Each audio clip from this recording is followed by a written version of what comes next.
ഇപ്പോൾ വാട്സപ്പിൽ ചിലപ്പോൾ നിങ്ങൾ സ്റ്റിക്കേഴ്സ് പാക്ക് ക്രിയേറ്റ് ചെയ്ത് വെച്ചിട്ടുണ്ടാവും. അപ്പം സ്റ്റിക്കേഴ്സ് പാക്ക് എന്ന് പറഞ്ഞാൽ ഇപ്പോൾ നമുക്ക് ഇഷ്ടപ്പെട്ടിട്ടുള്ള സ്റ്റിക്കേഴ്സൊക്കെ നമുക്ക് ഒരു ഗ്രൂപ്പിലോട്ട് ആഡ് ചെയ്യാവുന്നതാണ്. അതിനുശേഷം അത് ഈസി ആയിട്ട് കണ്ടുപിടിക്കാവുന്നതാണ്. ഇപ്പം നിങ്ങൾ സ്റ്റിക്കേഴ്സ് പാക്ക് ഓൾറെഡി ക്രിയേറ്റ് ചെയ്തിട്ടുണ്ടെങ്കിൽ അതിൻ്റെ പേര് പിന്നീട് മാറ്റണമെന്നതിൽ മാറ്റാവുന്നതാണ്. ഈ ഒരു വീഡിയോയിൽ നമ്മൾ നോക്കാൻ പോകുന്നത് വാട്സപ്പ് സ്റ്റിക്കേഴ്സ് പാക്കിൻ്റെ പേര് എങ്ങനെ മാറ്റാം എന്നുള്ളതിനെ കുറിച്ചിട്ടാണ്. അതിന് വേണ്ടിയിട്ട് വാട്സപ്പ് ആപ്ലിക്കേഷൻ ഓപ്പൺ ചെയ്യുക. ഓപ്പൺ ചെയ്തതിന് ശേഷം ഏതെങ്കിലും ഒരു കോൺടാക്റ്റ് സെലക്ട് ചെയ്യുക. ഞാനൊരു എക്സാമ്പിളിന് ഈ ഒരു കോൺടാക്റ്റ് സെലക്ട് ചെയ്യാണ്. അത് കഴിഞ്ഞാൽ ഇവിടെ സ്റ്റിക്കേഴ്സ് ഓപ്ഷൻ കാണാൻ പറ്റും, അതിൽ ക്ലിക്ക് ചെയ്യുക. അതിൽ ക്ലിക്ക് ചെയ്താൽ ലാസ്റ്റ് സ്റ്റിക്കേഴ്സ് ഓപ്ഷൻ കാണാൻ പറ്റും, അതിൽ ക്ലിക്ക് ചെയ്യുക. എന്നിട്ട് താഴത്തോട്ട് സ്ക്രോൾ ചെയ്യുമ്പോൾ നിങ്ങൾ ക്രിയേറ്റ് ചെയ്തിട്ടുള്ള സ്റ്റിക്കേഴ്സ് പാക്ക് ഇവിടെ കാണാൻ പറ്റും. ഇത് റീനെയിം ചെയ്യണം എന്നുണ്ടെങ്കിൽ ഇവിടെ നമുക്ക് 3 ഡോട്ട്സ് കാണാൻ പറ്റും, അതിൽ ക്ലിക്ക് ചെയ്യുക. ക്ലിക്ക് ചെയ്താൽ റീനെയിം ഓപ്ഷൻ കാണാൻ പറ്റും, അതിൽ ക്ലിക്ക് ചെയ്യുക. എന്നിട്ട് നമുക്കിവിടെ പേര് മാറ്റാവുന്നതാണ്. എന്നിട്ട് സേവ് ബട്ടണിൽ ക്ലിക്ക് ചെയ്യുകയാണെന്നുണ്ടെങ്കിൽ ആ ഒരു സ്റ്റിക്കേഴ്സ് പാക്കിൻ്റെ പേര് മാറുന്നതായിരിക്കും. ഇപ്പം നിങ്ങൾക്ക് ഇവിടെ നോക്കിയാൽ കാണാൻ പറ്റും പേര് മാറിയിട്ടുണ്ട്.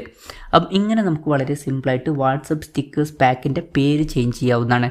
ഈ ഒരു വീഡിയോ നിങ്ങൾക്ക് യൂസ്ഫുള്ളായി എന്ന് വിചാരിക്കുന്നു. എന്തായാലും ഈ ഒരു വീഡിയോ പറ്റിയിട്ടുള്ള നിങ്ങളുടെ ജെന്യുവൻ ആയിട്ടുള്ള അഭിപ്രായം ജസ്റ്റ് ഒന്ന് കമൻറ്റ് ചെയ്യുക.